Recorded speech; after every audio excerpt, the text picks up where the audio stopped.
Good morning. This is a special coverage of the coronavirus crisis using the combined forces of News 5 and Signal TV's 1 News, Radio 5, and 1PH. A reminder from government, the Interior Department is discouraging LGUs from using disinfection tents, misting chambers, or sanitation booths on persons because they could do more harm than good. The agency stressed that these methods have not been proven effective against the coronavirus. The Interior Department also quoted an advisory from both the Health Department and the World Health Organization that says these measures do not protect humans against COVID-19 at all. The department pointed out that hypochlorite, the commonly used disinfectant, can irritate the skin, eyes, nose, and throat. They may also have adverse effects when inhaled. But Interior Secretary Eduardo Año clarified that misting can only be done on cars, rooms, buildings, and other inanimate objects. Personnel in PPEs can also be sprayed on before removing the gear. An employee of the Department of Public Works and Highways died while awaiting test results for COVID-19. The employee worked at the PICC quarantine facility in Pasay City, according to Ana Lamentillo, chair of the agency's Build Committee. The official said the deceased employee experienced diarrhea before getting tested for SARS-CoV-2. Lamentillo also said that the DPWH has extended assistance to the family of the employee. She also said contact tracing is now underway. The Interior Department has released an order on the removal of window hours for grocery or market runs. On the other hand, the IATF has issued guidelines for expanded COVID-19 mass testing. Maricel Halili will now join us live from Mandaluyong for more details. Mase, anong sinasabi nitong memorandum mula sa DILG at sa IATF?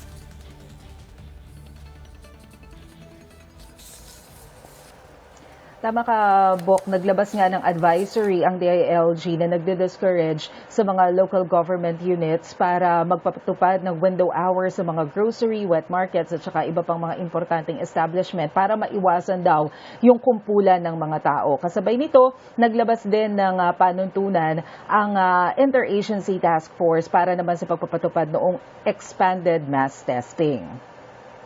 Kasama sa mga prioridad na sumailalim sa COVID-19 test ang pasyente o healthcare workers na may critical na sintomas at may travel history o contact sa COVID-positive individuals. Pasyente na may mild symptoms na galing sa biyahe at kinukonsiderang vulnerable. Pasyente at healthcare workers na may mild symptoms na galing sa biyahe at may contact sa COVID-positive at mga pasyente na walang sintomas pero may travel history at may exposure sa COVID.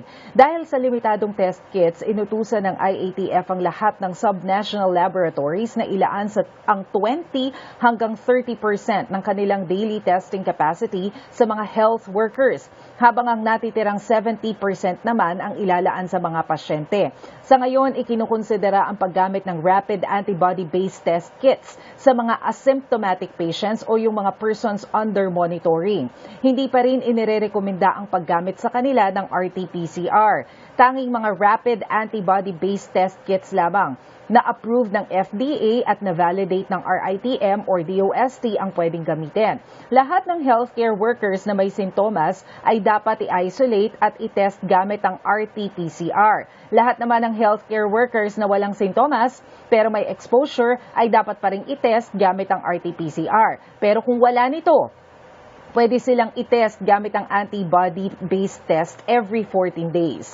Hindi pa rin inirekomenda ang paggamit ng rapid test sa symptomatic patient, pero kung wala talagang RT-PCR ay pwede na rin gumamit nito. Yun nga lang, kahit ano ang resulta ay kailangan pa rin silang ma-quarantine sa loob ng 14 na araw. Inanunsyo rin ng IATF na lahat ng LGUs sa Metro Manila ay nakapagpasa na ng Anti-Discrimination Ordinance para sa healthcare workers.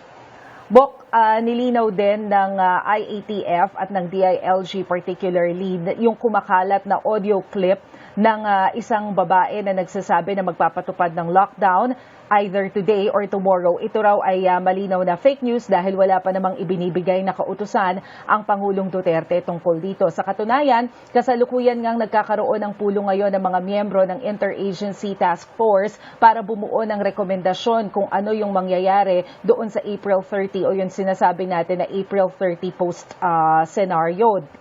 Dito, magkakaroon sila ng recommendation whether there's a need to lift or to extend or kailangan magpatupad ng modified enhanced community quarantine after April 30. Bok? Bok, may idea ba tayo kung kailan ibibigay itong rekomendasyon ng IATF o ng mga agencies doon sa Pangulo?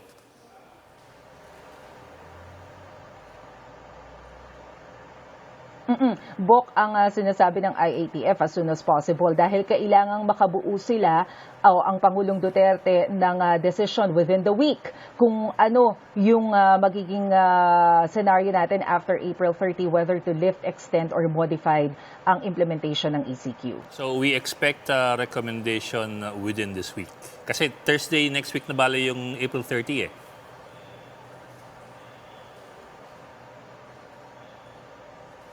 Yes, tama ka, Bok. Dapat within the week may decision na sila. Okay. Maraming salamat, Maricel Halili. IATF Special Medical Advisor Tony Lechon believes that the enhanced community quarantine in Luzon has been effective. However, in an interview with One News's Agenda, Lechon says that the DOH must first record all outpatient cases of COVID-19 in the country to get a clearer picture of how we are faring in the battle against the SARS-like disease. We have a lower recovery rate, though the picture that we see in the Department of Health, because these are absolute numbers, when you compare with the rest of the world, we're actually lower than the rest of the world because we were surprised and of course overwhelmed, and the Department of Health has opted to monitor only the cases in the hospital because in reality, Sito, we also monitor those cases in the outpatient and as whether they improve or not. But in the Philippine setting, since our documentation are basically the hospital, so we expect deaths in the hospital and we expect that because of the prolonged stay, an average to plot the epidemic curve. And I think New York right now is plateauing, going down. And I think we need to see the figure, the epic curve. Lechon also warned against drastically lifting the ECQ in Luzon. At this time, the ECQ is scheduled to be lifted by the end of the month. The task force is now discussing post-April 30 scenarios. There's a tight balance between health and economy. Without the infrastructure in place, like the mass testings, and then, of course, the readiness of the COVID hospital so that we can open the tertiary hospitals.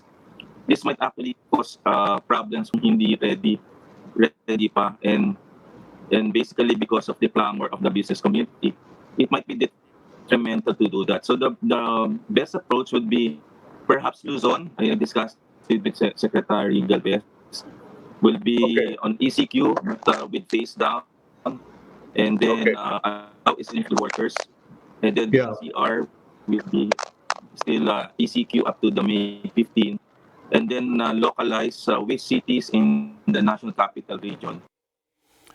More and more overseas workers are coming home. The government flew in 233 Filipino migrant workers from Indonesia, Singapore, and Kenya on Sunday. The repatriates are land-based workers whose jobs were put on hold because of the coronavirus crisis. They arrived at the NAIA via two separate flights operated by Korean Air and Philippine Airlines. The OFWs were transported to designated facilities to undergo a mandatory 14-day quarantine. So far, almost 17,000 Filipinos have been repatriated. The DFA has confirmed the death of Eric Belfrage, the Philippine Honorary Consul General in Stockholm, Sweden, due to COVID-19. Belfrage has been at the helm of our Consulate General in Stockholm from 2013 until his passing on April 18.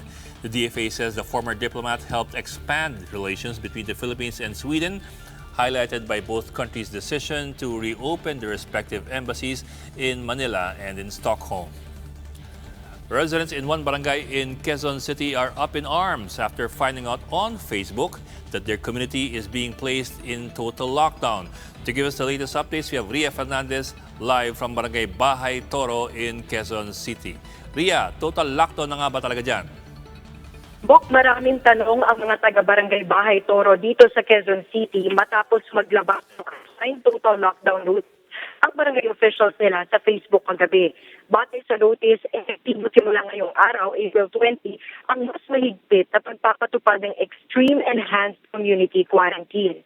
Kaya natili raw ito hanggang alisin ni Pangulo ang ECQ. Bunsod niyan, isasara mga main road na pumapalibot sa barangay. Yan ang Seminary Road to FEMA, Villa Socorro to Seminary Road, Jupiter Street to Pluto Street to Mercury Street,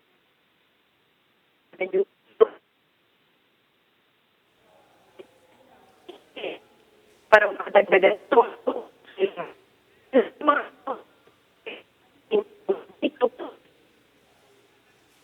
Dapat ng mga pamabalik.